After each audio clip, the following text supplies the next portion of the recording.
The Great Soul Awakening, number 6, seeing the soul as separate. When we see the soul as separate from ourselves, we don't connect. Everything in life feels false.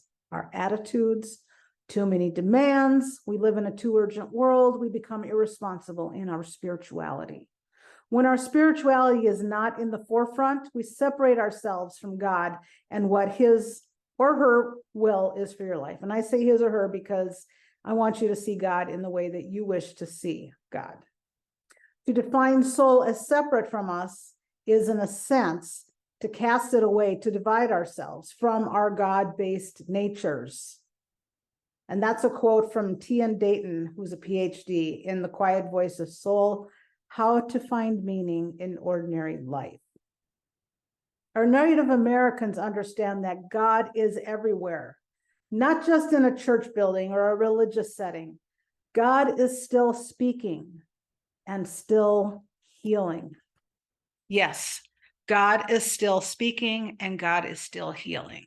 And when we when we see the soul as separate, we need to bring that back into fruition so we become whole again. When we're fractured, when it's divided, we are fractured. We feel fractured, we feel divided, we feel like we're against ourselves, we feel small. When we're in a big group, we want to be small, we don't want to be noticed. And when you're living in your soul and in your divinity, you want the world to see you, because the world needs to see people who are alive and growing and learning and all of these things. They are so important to our world to become whole and real, because when you start becoming whole and real, other people will see that and want that also. So we need to have the soul to become whole and complete.